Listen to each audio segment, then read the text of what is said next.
Comment j'explique mon métier à mon proche? Comment je le résume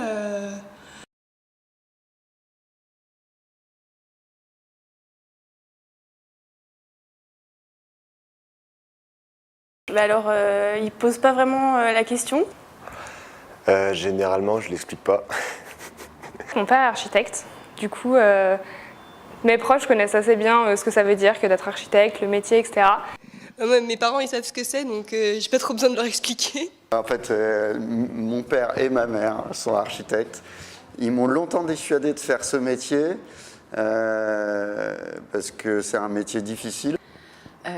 Sachant que je n'ai pas encore de métier, je dirais que je cherche là où je pourrais être le plus utile pour changer le monde. Déjà, nous, pour l'instant, on ne travaille pas. Du coup, on explique plus la vision, enfin en tout cas, moi, plus la vision qu'on a de l'architecture. Quand je commence à expliquer que je fais un double cursus architecte-ingénieur et qu'en plus, en école d'ingénieur, je fais un double cursus avec sciences politiques, là, ils comprennent plus et je me rends compte qu'ils ne comprennent pas forcément du coup ce que voudrait dire être architecte. Tout le monde se fait sa propre vision de l'architecte. Doute pour les études, on va dire, et puis enfin, plaisir après. L'explication, elle a plus duré pendant les 5 premières années. La question qui est plutôt récurrente, c'est surtout le architecte d'intérieur ou d'extérieur. En quoi l'architecte est présent dans plein de facettes de la construction, de l'environnement bâti, et pas que dans les clichés qu'on a de villas de luxe ou de bâtiments prestigieux. Dès que j'essaye de l'expliquer, j'essaie de casser un peu les clichés qu'on a. En disant non, il est pas seul, non, c'est pas un artiste. Enfin, de dire qu'on devient de plus en plus terre à terre et qu'on a arrêté de dire que l'architecte est un artiste rêveur tout le temps. Et en fonction de l'ouverture d'esprit des gens qui en face, je vais plus ou moins loin dans les détails. Je l'explique différemment à chaque personne en fait. Je l'explique à mes amis proches. Je l'explique d'une façon un peu récente, avec un visage un peu nouveau. Et à mes grands-parents, à ma famille, je l'explique d'une façon beaucoup plus terre à terre. Alors j'essaie d'expliquer que l'idée c'est d'avoir un profil assez complet, quelque chose que pour moi l'architecture c'est penser un peu l'espace et que toutes ces choses, l'ingénierie, l'architecture, les sciences politiques, ça fait un tout. Et je pense que l'architecte c'est celui qui va pouvoir rassembler des compétences et des personnes pour pouvoir concevoir soit des bâtiments, soit des villes, soit des plans, enfin en tout cas des espaces qui vont influencer sur le quotidien des personnes. J'explique en quoi un architecte peut être amené à travailler sur tout type de programme. Beaucoup de travail, pas beaucoup d'argent et beaucoup de plaisir. Moi je crois que j'essaye de l'expliquer à chaque fois en disant qu'on est là pour créer un espace qui soit vivable, utilisable et joli aussi. À chaque fois on me dit oui mais il faut que ce soit utilisable d'abord et je dis oui mais si on fait ça on râle qu'après c'est pas beau et du coup faut faire au mieux. Design d'espace esthétique et technique. La création et la construction. On va dire que c'est un métier assez vaste et varié et qui touche un peu à tous les domaines et qui regroupe un peu toutes les disciplines. Et en quoi c'est important aussi que le travail d'architecte soit fait de productions banales entre guillemets ou peu prestigieuses. Souvent ils pensent que je construis des gratte-ciels à Dubaï, donc c'est un peu dur d'expliquer vraiment la réalité du métier. Maintenant, j'ai réussi à les convaincre que c'était pas moi qui savais pas m'organiser. Enfin, c'était le cadre, entre autres. C'est à peu près ça qui est le plus simple. En général, c'est ça. Voilà.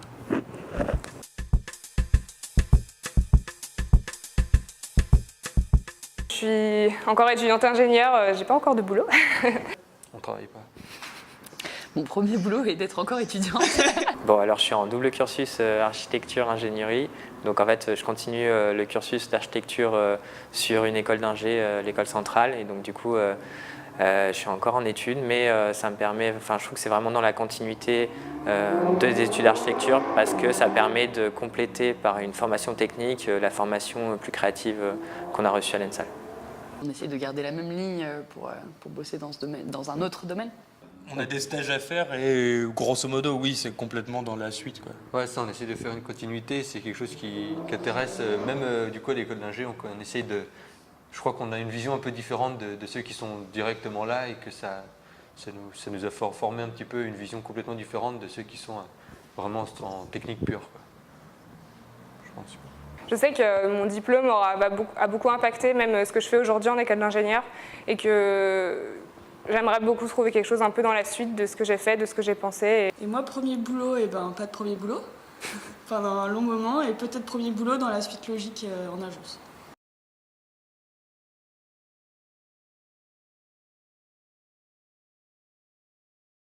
J'ai eu mon diplôme en formation professionnelle continue. En fait, j'ai repris mes études à 40 ans. Et avant d'avoir ce diplôme, j'ai déjà eu beaucoup d'expériences professionnelles. Et là, ces dernières années, j'étais en charge d'une association qui s'appelle Ecopolis, qui est un centre de ressources pour l'aménagement et la construction durable, qui est sans doute un métier que j'aurais rêvé faire après avoir obtenu mon diplôme. Et comme j'ai obtenu mon diplôme après avoir été directeur d'Ecopolis, du coup, c'est l'inverse qui se produit. C'est-à-dire que en fait, aujourd'hui, j'ai vraiment envie de passer du côté de la conception. Mon premier boulot, c'était pendant mon projet de diplôme. Du coup, un peu. En fait, on était en spécialité, entre guillemets, patrimoine. Et donc moi, je travaille maintenant dans l'architecture d'intérieur, plutôt.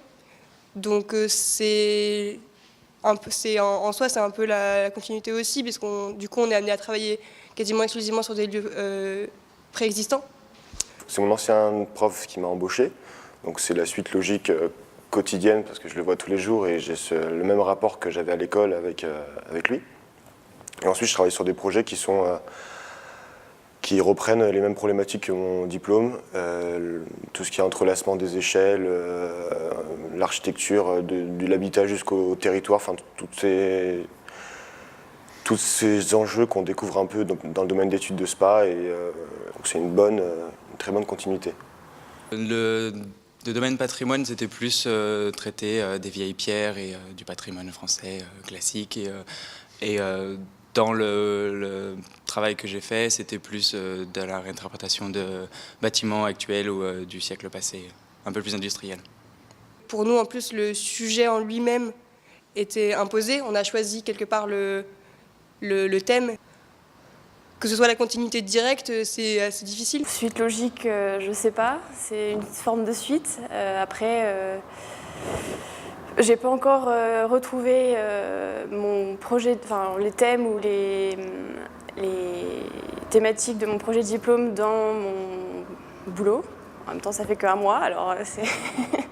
Par la force des choses, c'est un peu lié parce que moi aussi je travaille sur l'existant, mais c'était un peu par hasard en soi. Oui, mais c'était pas fait exprès.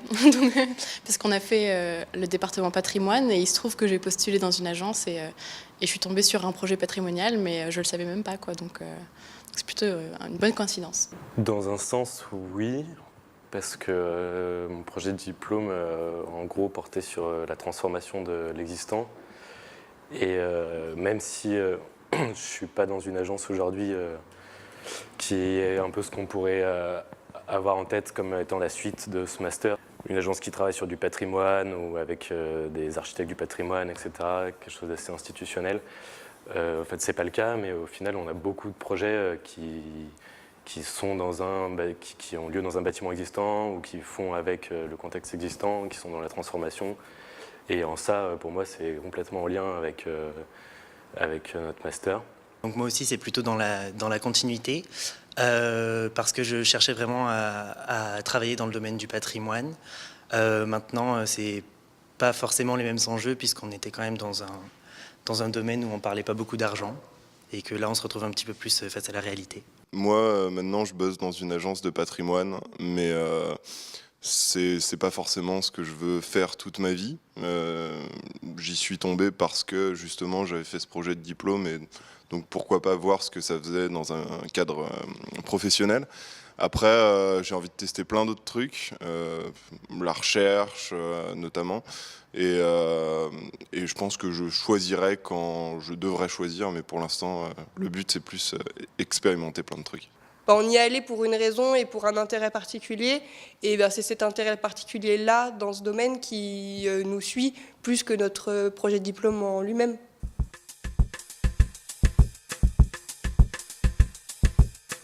Je ne sais pas si j'ai été un jour vraiment ce qu'on peut dire à ACC, mais en tout cas, ce qui est sûr, c'est que ce qu'on a appris, ce sur quoi on a travaillé, c'était...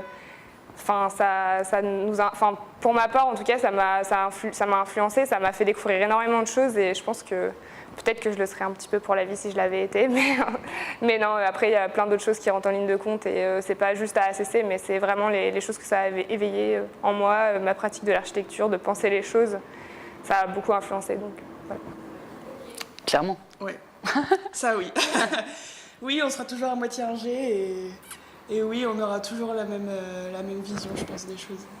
Oui, parce que c'est vraiment ça que ça apporte à ACC, c'est de voir le durable au-delà de mettre des VMC double flux et voilà, le truc un peu croissance verte, tout ça. C'est d'arriver à aborder ce qu'on appelle écologique ou éco-construction, tout ça d'une manière assez profonde et en changeant de mode de pensée et donc de mode de conception. Donc ça, je pense que ça reste. Moi, je croise plus que des gens qui sont un peu sur le modèle ACC, éco-conception, durable, engagés techniquement. Et c'est rare que même en cherchant dans des agences, des choses comme ça, on ne retrouve pas la même philosophie en fait. Ça guide beaucoup. Je pense qu'on est ACC pour la vie, en tout cas parce que ça nous a ouvert l'esprit sur des problématiques de développement durable, de responsabilité aussi au niveau de la population, dans le logement notamment. Donc vraiment, ces problématiques-là sur l'architecture responsable vont rester et en tout cas sont devenues des notions très importantes pour moi maintenant.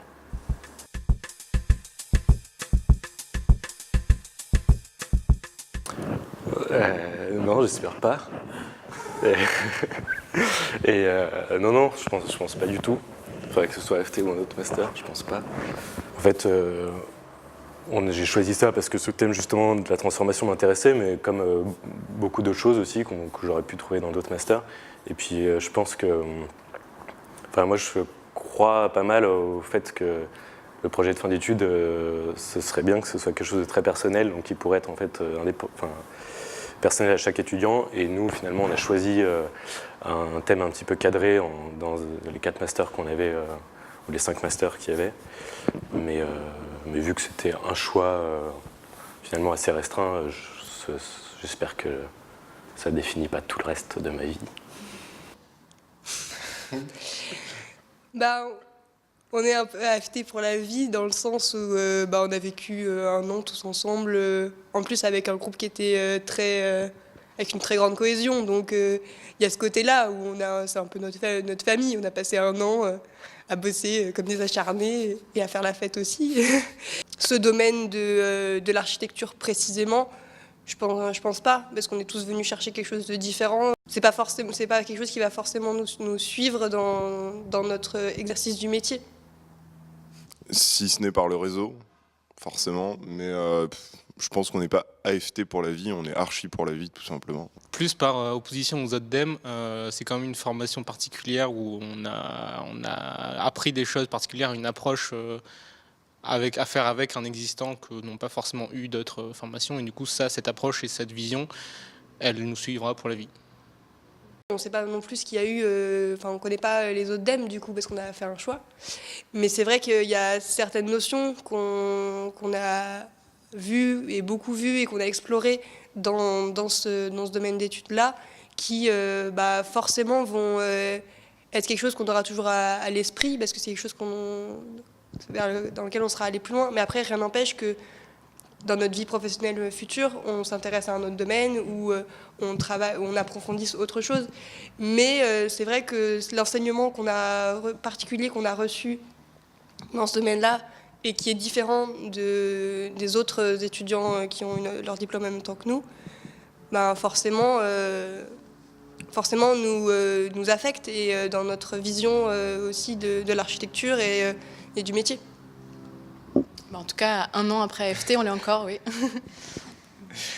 Oui, j'ai envie de dire que oui, pour ce que ça nous a appris et le rapport au patrimoine et Après, entre nous, on est AFT pour toujours. Mais aussi, je pense que le fait déjà d'avoir choisi AFT avant, ça montre qu'on était déjà intéressé quelque part au patrimoine et à la réhabilitation. Donc finalement, je pense que ça démontre déjà un intérêt personnel. Donc pour ma part, oui, je veux continuer à travailler avec la réhabilitation et le patrimoine. Et avec nous aussi. Et avec nous. Ouais.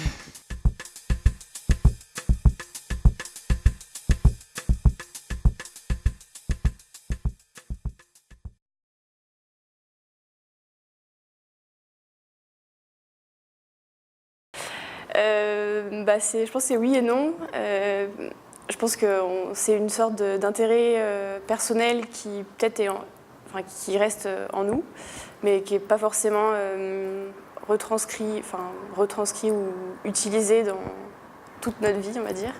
Et après, comme je disais, je pense que ça fait une expérience aussi, et une référence pour les futurs projets, mais je pense pas que ce soit définitif et que ça forge vraiment une personnalité ou une identité architecturale définitive.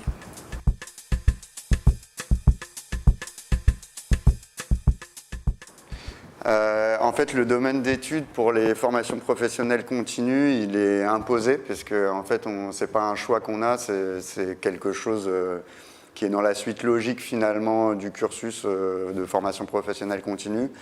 Donc nous, en fait, on s'est jamais posé la question comme ça. Et d'une certaine manière, oui, j'espère pouvoir mettre en œuvre les mêmes convictions dans la suite de mon activité professionnelle. Je crois que oui, parce que dans un sens, parce que c'est... Oui et non, en fait, oui, parce que c'est quelque chose qui est super spécifique et qu'on a vraiment pu choisir notre sujet, qu'on a fait exactement ce qu'on avait envie, ce qui nous plaisait. Donc ça, c'est grâce à Matt. Puis en même temps, justement, le fait qu'il n'ait pas d'unité entre tous les projets, qu'il n'y ait pas un seul et même thème commun, que tout le monde ait travaillé sur le même projet, ça perd un petit peu l'unité des uns des autres du même domaine d'études. Tu construis ton sujet, ton programme. Enfin, on a choisi sur ce sur quoi on voulait travailler et comment on voulait le faire.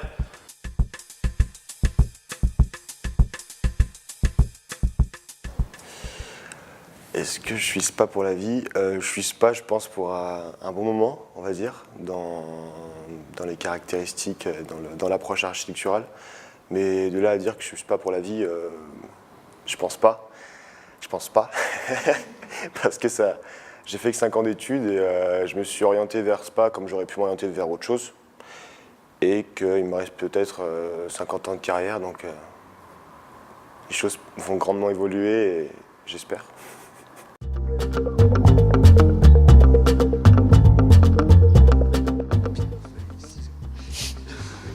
Idéaliste. Une proposition à la fois utopique et réaliste. En fait, j'avais appelé ça une utopie réaliste. Idéaliste. Idéaliste. Idéaliste. Idéaliste. Idéaliste. Idéaliste. Non, idéaliste, oui.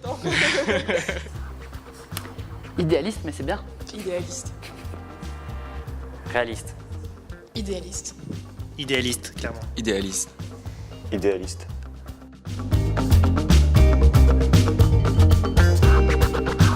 Seul mettre à bord.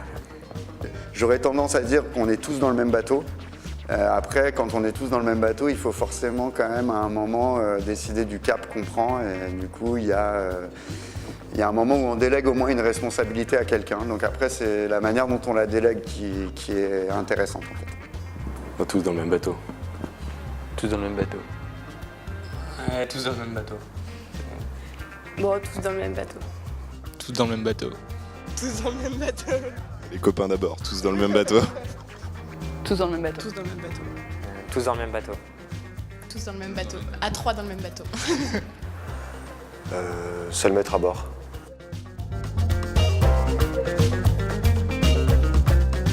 Militer. Militer.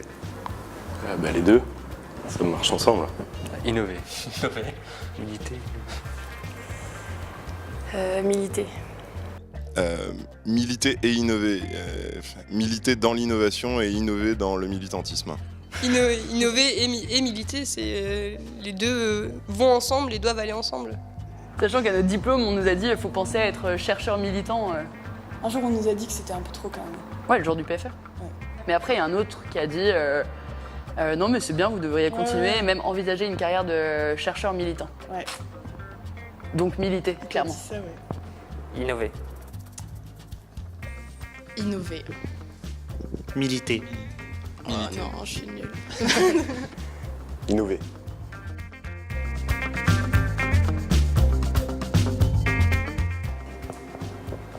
S'amuser. Je pense qu'il faut cravacher pour s'amuser ou s'amuser pour cravacher, mais en fait c'est très bien choisi. Moi j'aurais tendance à vouloir m'amuser, mais c'est pas si facile. S'amuser. S'amuser. Mélange des deux. S'amuser en cravachant. S'amuser. Les deux. parce qu'on est maso, les deux. Si on cravache pas, on s'amuse quand c'est amusant de cravacher. S'amuser. Cravacher.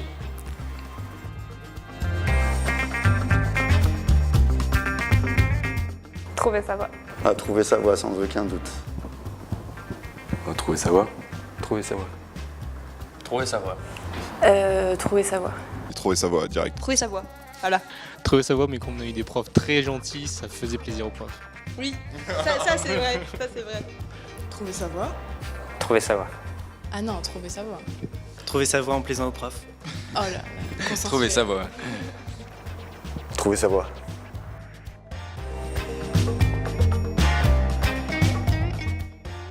Promis, demain j'arrête. Promis demain j'arrête, oui, je pense que c'est pas bon de s'éterniser. Promis demain j'arrête, mais finalement j'arrête. J'arrête de charrette. Ouais, non, charrette, on se le dit, mais enfin, c'est charrette. Demain, charrette. Ultra charrette. Non, on sera pas charrette, on va faire ça. On va faire pire. Ouais. Promis demain j'arrête. J'arrête. On n'avait pas le choix. J'arrête, tous dans le même bateau. Promis demain, j'arrête.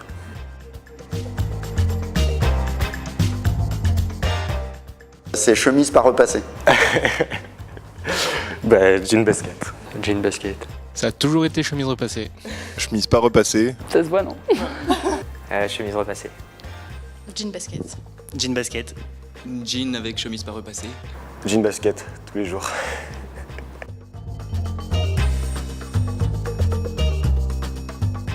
Très vite. AutoCAD par la force des choses. AutoCAD. Très vite. Très vite. AutoCAD. Ni l'un ni l'autre. Mais c'est très centré sur un seul fournisseur de logiciels. Moi j'aime pas trop ça. Hein. Revit. AutoCAD.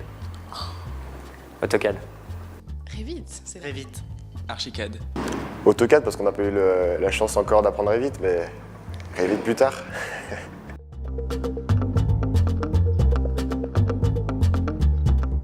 PC. Mac. PC. PC. Linux. Mac. Moi j'ai toujours été Mac. Je suis pas contre en soi, mais PC. Mac. PC. Et ça split là. PC. PC. Mac.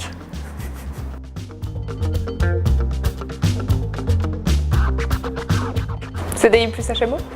Rupture conventionnelle de CDI. J'espère en création d'entreprise. HMO sur CDD et du coup HMO. Aucun des deux. Stage. CDD et on verra. Ça marche, c'est des plus HMO. CDD à durée indéterminée, c'est ça? CDD sur CDD ou mission sur mission.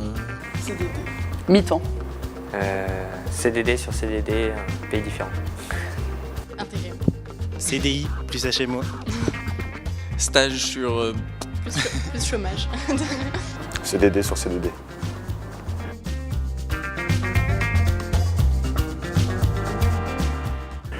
Je sais pas qui va regarder cette vidéo. 8h, 19h. 7h, 19h. 9h, 17h. 9h, 19h. C'était ça? Ouais, 9h, 17h. Ouais. 9h, 17h. 9, 17. J'ai pas compris la question. 16, 22. Y a pas un 9h, 19h? 7h, 23h.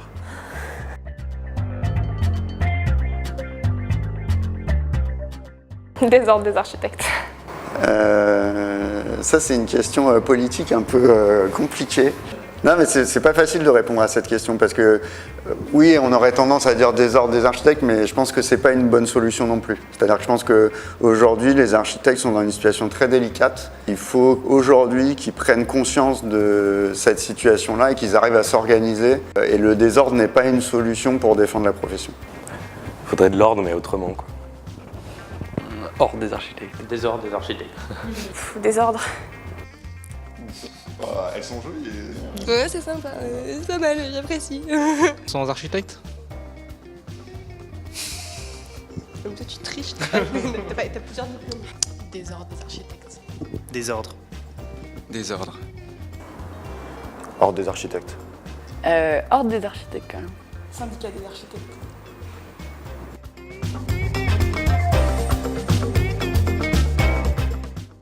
Bah, on verra bien.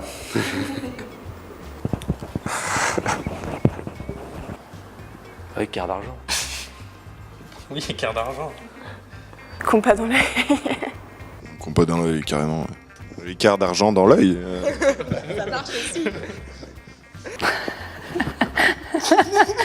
Compas dans l'œil. Pas dans l'œil. Compas dans l'œil. Compas dans l'œil. Équerre dans l'œil. Compas dans l'œil. Compas dans l'œil.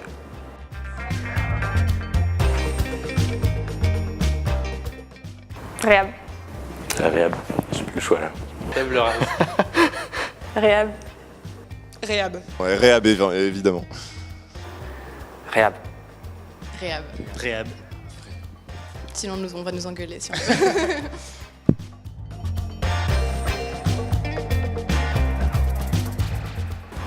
Autoconstruction. En France, on est dans un pays où il y a beaucoup de gens qui franchissent les lignes rouges, donc il y a besoin d'une réglementation. Il faut que la réglementation permette l'innovation. Enfin, c'est très compliqué. Disons que, alors la RT 2016, elle n'est pas prévue. Il y en a une qui a été faite en 2012. La prochaine sera sans doute 2020. Et elle s'appellera RBR, donc, ou quelque chose comme ça. Donc on verra ce que ça va donner. Autoconstruction. RT 2016. RT 2016. Autoconstruction. Autoconstruction, mais ça n'empêche pas de faire appel à des gens compétents. Autoconstruction. RT 2016 Autoconstruction. RT 2016. RT 2016. RT 2016, on est poli, hein. Autoconstruction.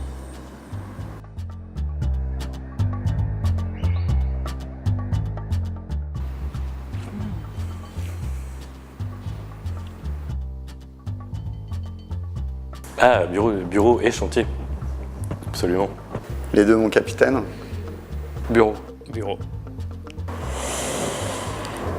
Bureau dans le chantier. Bureau sur chantier. Chantier sur bureau. C'est complémentaire. Chantier. J'en sais rien. Chantier. Ouais. Bureau, mais un peu de chantier.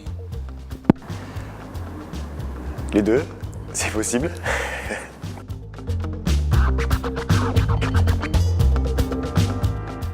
Moleskine.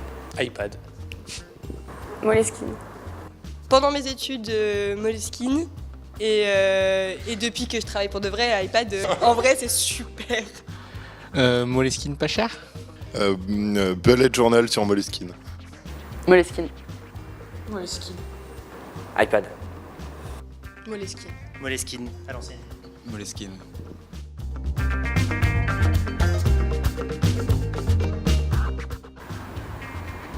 Je suis nul en maquette.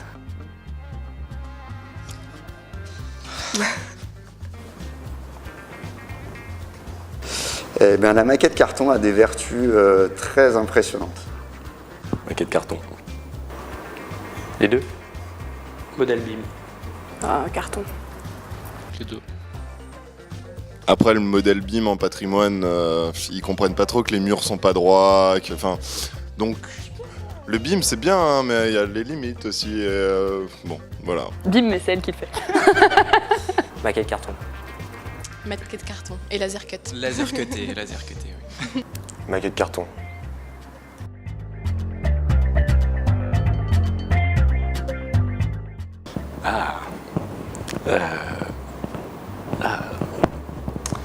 Les deux. Pour la vie rurale, pour le travail urbain. Urbain, toujours. Nouvelle urbanité. Partout il y a du patrimoine. Les châteaux c'est cool et les châteaux dans la ville c'est cool. C'est cool les châteaux. Ça va ensemble, non? Urbain. Urbain. Urbain pour l'instant.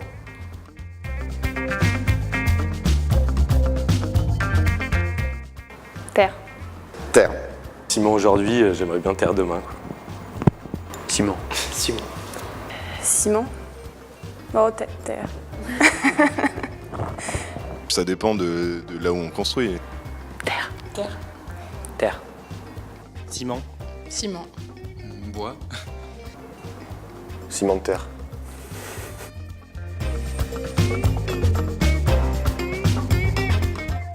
Jardin partagé. Et jardin partagé aussi.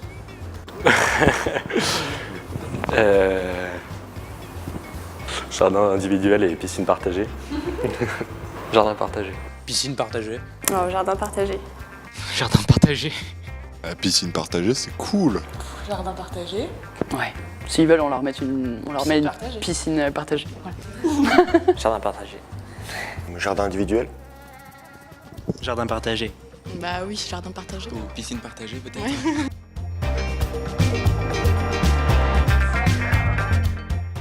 En français.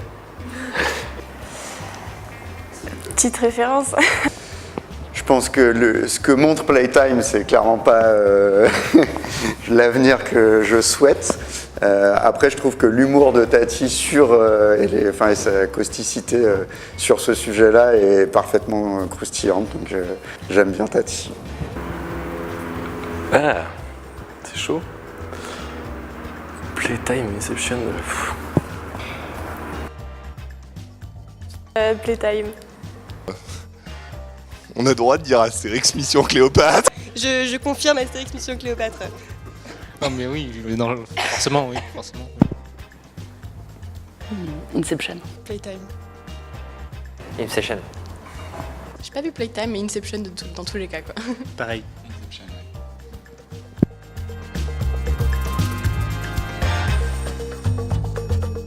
On va pas refaire le couplet de Vitruve, mais je pense que Vitruve, il avait quand même, assez bien vu l'équilibre des forces à maîtriser pour être un bon architecte.